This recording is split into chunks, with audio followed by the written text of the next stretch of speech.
Hi, it's Brenda Francis from Modesto Sound. I'm a regular video ham, so I guess ham has a lot of meanings, but in this case it means I'm not that shy. I like to be on camera.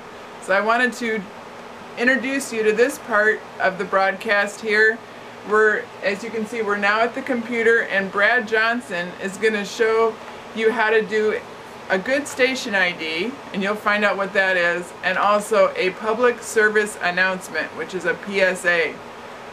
He's always critiquing the ones that my interns and myself do, and I know he knows how to do it, but he's going to be busy at work during the hours that we normally make them. So here's on video how to do it.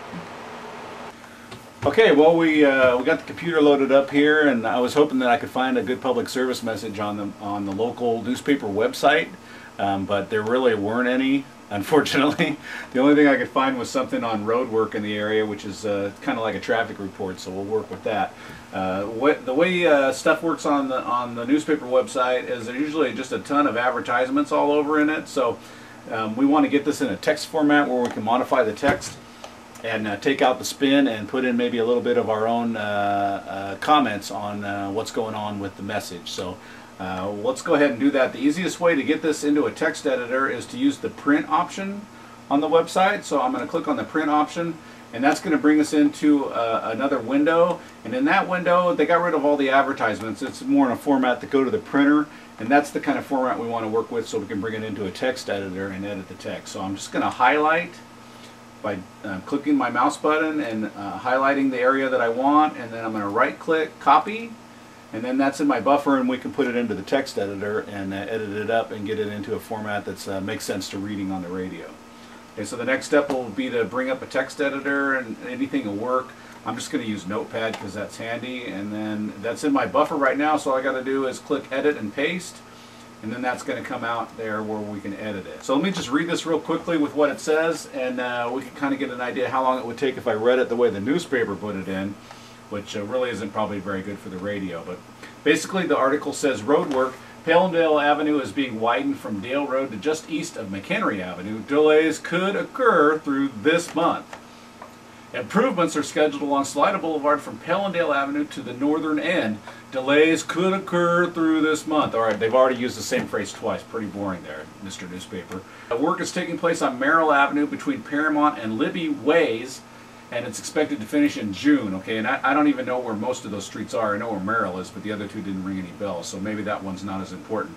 Also, traffic signals are being constructed at 4 locations: Claus Road at Sylvan Avenue, Floyd Avenue at Lincoln Oak Drive, Tully Road at Stoddard Avenue, and Sisk Road at Vintage Fair Drive. Completion is scheduled for this month. Minor delays are possible. Okay, one more in here.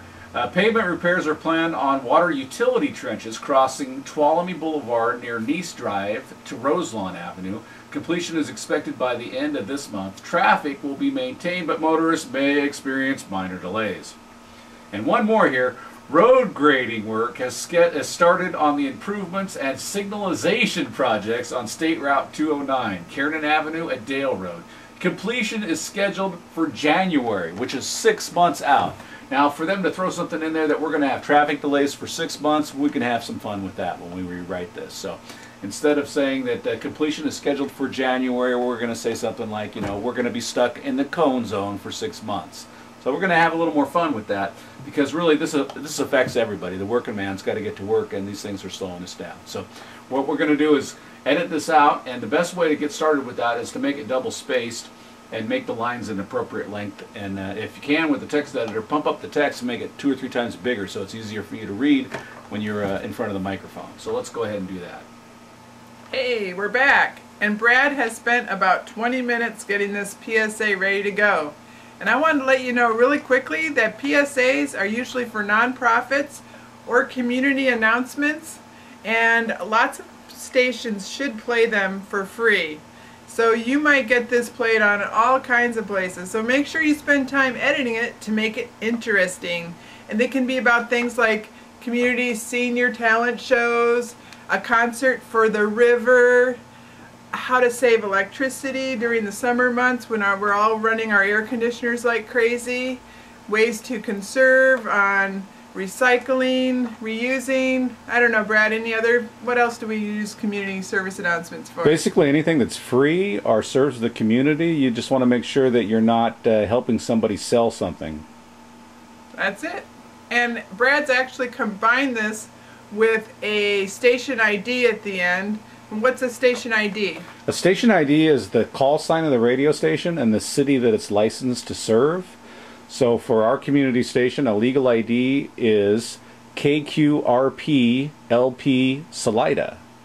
And don't worry, we have that all written down for you, so you interns can practice saying. And I think practice is really important so that each letter is pronounced clearly and effectively with confidence. And that's when Brad mentioned earlier about practicing and listening back to how you sound. I have no experience in radio whatsoever, but I've been recording myself over and over again, so I kind of know how I sound and what to avoid. So back to Brad.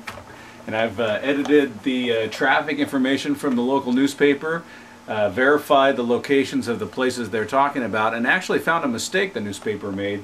They were referring to State Highway 209, which doesn't actually exist. What they meant to say, I think, was State Highway 219. So you always have to verify the information you get from the newspaper or a press release.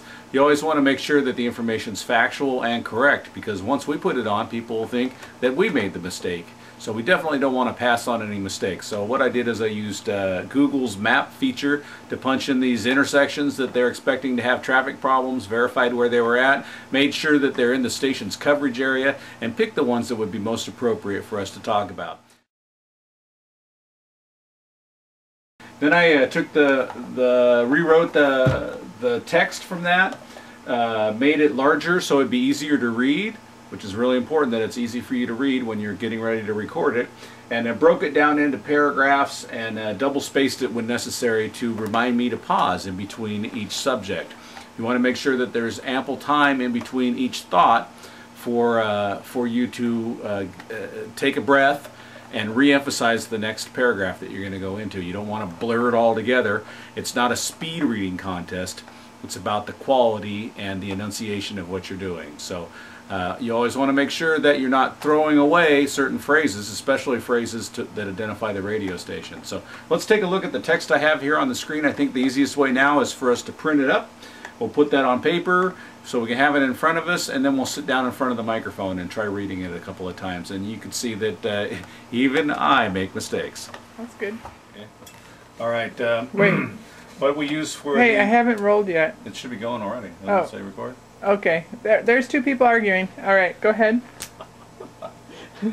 All right. The main thing in production is to be patient, because you're going to be doing it over and over. So it's important to be patient and not get frustrated while you're working on it.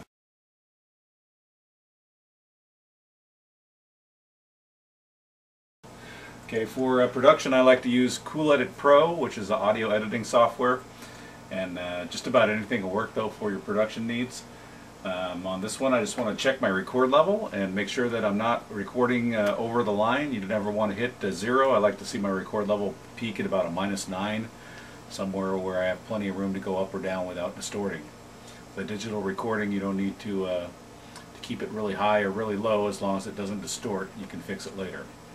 Okay, so I've got a good record level now, and I've got my my copy printed out nice and big so it's easy to see while I'm reading, and I can just concentrate on what I'm saying and not worry too much about squinting to read it or not being able to read what it says. So now I'm going to try a couple of times to read this and get it done. And it turned out to be a little more than 2 pages, so I just had to play with it on the printer a little bit to get it to print out and not print out over the line and lose one of the sentences on the page break. So that's something you want to watch out for. Part of your story will disappear in the printing process. Okay, so I got a good record level, I've got the microphone at a comfortable height, and I'm ready to go.